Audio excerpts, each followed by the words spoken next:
All right, this week I'm going to start with the five takeaways from whatever week that we are playing.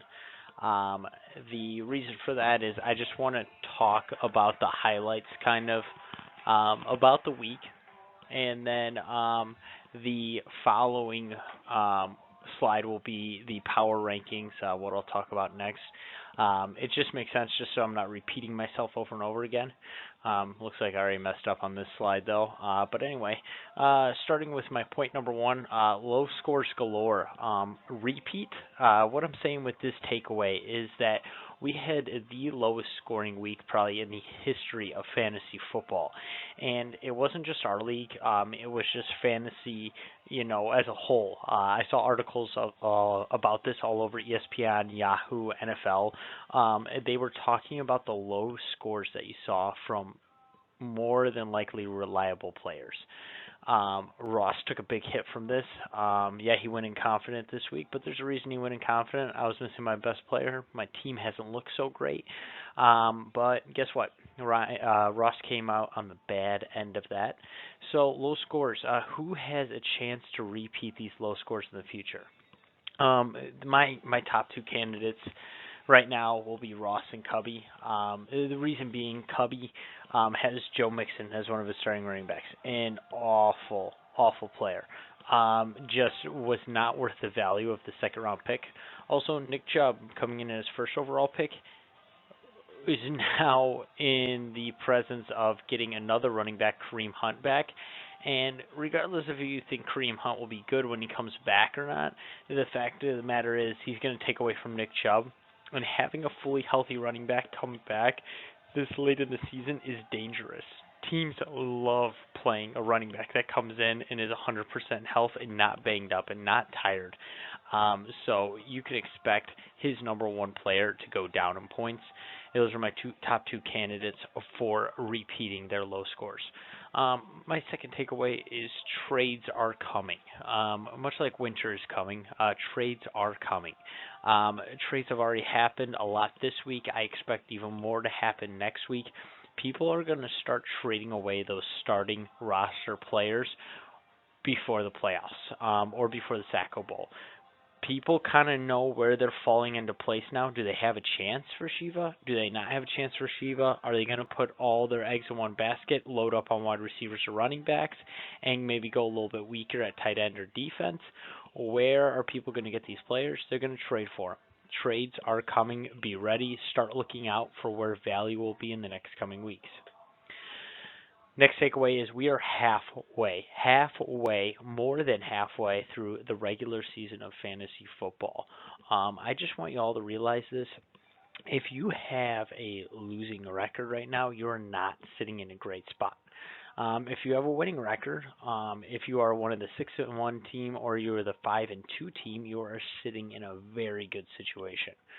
Keep that in mind. We're locking up bye weeks in the coming weeks here. The magic number to make the playoffs is 7 wins. Sometimes there is a special scenario where you do need 8, but usually the magic number is 7 wins. We have one team that is 1 win away from hitting the playoffs. And this week, I have a Mr. Consistent award. I like giving out this award because I think it is the most important in fantasy football to be consistent at that high point scoring. And Mr. Consistent is going to go to Mr. Friendzone, Tyler Colin. Tyler has been kind of sliding under the radar, actually, in a way. He has put up 120 to 130 points basically every week. His team's a real threat. And especially this last week, it showed volume when we all had bad weeks, including me, Drew, Josh. What you would consider those top teams have awful weeks. Tyler did not. And my final point is slipping, out of reach. There are a few teams, as I was talking about earlier, that are 1 or 2 wins away from locking up that playoff spot. We also have a few teams that are slipping and falling into a place that they don't want to go. We have Matt Samuelson, we have Cubby on a 4-game losing streak. 4 losses, 4 weeks in a row is just killer. You can only afford to lose about 7 games in the fantasy football season. 7 to 8 games, again, in that special case scenario that you could afford to lose, and Cubby has lost 4 in back-to-back-to-back-to-back weeks. Another team that's slipping in out of reach is probably Ross Davis. There's just not a lot of possibility for him to turn his team around. The last trade this last week, I think, was a great sign of that. He traded Devontae Freeman for John Brown. Let me put this in perspective. Devontae Freeman is the 18th best running back in fantasy football this season. John Brown is the number 19 wide receiver in fantasy football this season. Just from that standpoint, trading those players straight up for an 18 to 19 is not great value. Obviously, Ross came out on the lower end of that. And then if you want to put in the factor that one's a running back and one's a wide receiver, is just awful. I just don't understand where the trade came from that. At least if I was Ross, what I would do is trade Devontae Freeman for 2 players. At least spread out your wealth when your roster is that bad and your guys are only dropping, 5 or 6 points. That brings me, after the takeaways, to my Week 8 power rankings. Heading into Week 8, this is one of the biggest weeks in fantasy football. Me and Drew have been talking about in the chat that last week and this week are the biggest weeks. These are the turning points. If Jake loses this week, you can just about count him on the playoffs. If Cubby and Ross lose this week, they're not making the playoffs, 100%. If Josh and Tyler win this week, they've locked up their playoff spots. So we are locking up playoff spots already in this coming week. We have big matchups. We have a Josh and Tyler matchup. We have a me and Ryan Naughton matchup, which whoever I think wins the me and Ryan Naughton matchup can be pretty confident they're making the playoffs, while the other team might be sweating still a little bit if they'll make it or not. We have some big weeks coming up. I believe Ross plays Jake this week, if I'm not mistaken, which is a huge matchup. Who's ever played Matt Davis this week, who dropped the highest point total this week, is probably sweating a little bit. So, heading into the most important week, where are we in the power rankings? I know you have been waiting for this for a while. People have been talking to me to drop the power rankings. Let's see where I think we're all at heading into Week 8. Coming in at number 1, Tyler Colin. Like I said before, most consistent team, has the best record. Real test will be against Josh Kerr this week, which I have at number 2. The only reason I have Josh at number 2 is he dropped his second game. His team had a little bit of a shakeup this week, not dropping high point total. Huge week coming up this week between Tyler and Josh. Really looking forward to that matchup. Another thing that I want to say about these power rankings is I think we all have a good idea about the power rankings. We're guessing about it this week of where everybody would fall, and I think everybody's kind of on the same page. So shut the hell up if you don't agree with them. Coming in at number 3, I have Drew Michael. I have Drew Michael sitting right here just because I honestly think his team's so good. Kerryon Johnson's out, but as much as I wanted that to be a blow to Drew's team, it's just simply not. If anything, he just has a more solidified lineup. He won't make as many mistakes in his lineup setting it now. His team will be fine without Kerryon Johnson. Kerryon Johnson, the only negative about it is I still think he had opportunity to blow up this year and be a really good player. But he never hit that anyway. He never hit his ceiling, so it's not a huge loss because Drew's not missing out on something that he never had. Coming in at number 4, I have Ryan Naughton. Again, just huge weeks this week. Me playing Ryan Naughton, this could change as of next week. But Ryan Naughton sits in at number 4. He sits 4-3. He has a winning record.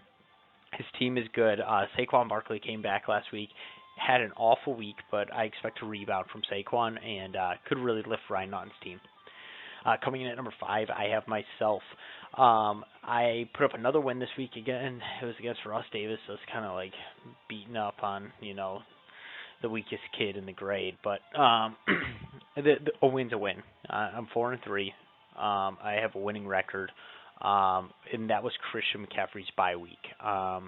Playing me without Christian McCaffrey is pretty much me not setting my roster. When Christian McCaffrey drops 20 to 30 points every week, and I don't have him, that's that's a huge blow to my team. I need Christian McCaffrey. He is a great chunk of my team. So the fact of the matter is, I got a win on Christian McCaffrey's bye week, so I like my team to sneak out 3 more wins this season. Coming in at number 6, I have Ryan Smith. I like Ryan's team. Just very inconsistent with the whole Mike Evans situation that he's got going on. I mean, it's not a great team. You don't look at Ryan Smith's team and go, "Oh, he's got great players," or "Oh, that's a great lineup," but it still wins. So I can't drop him lower than this mark. I mean, he has a winning record. He has the same record as Drew, Ryan Naughton, and myself. So Ryan Smith's team could trend in the right direction. I just haven't seen enough from it yet to move it up in the power rankings above the teams that are higher than him. Coming in at number 7, I have Jake Kerr. Jake's team does not look good. And this is kind of interesting because it's the opposite of Ryan Smith's team. If you looked at these two teams side by side and you were just going like off like fandom in the NFL, you'd be like, "Oh, Jake's team, he's got better players." But Jake's team is not good. It does not put up a great point total. Um, it's just not generating wins right now. He has a losing record, which is unlike Jake. I think he could still turn around, but again, he's on that fringe, and out of the teams that are higher than him, I mean, his team definitely looks the worst. I think he put up 55 points this last week. Coming in at number 8, I have Matt Davis. Um, Matt Davis's point total compared to the rest of the league, if you just compare total points scored this year, Matt would be the seventh best team in our league. He would beat out 3 other teams. So when you want to talk about unlucky, it's Matt Davis. Also, his team looks scary good now. With Tyreek Hill, with Sony Michelle putting up points and actually deciding to show up, Todd Gurley on his team, Matt Davis.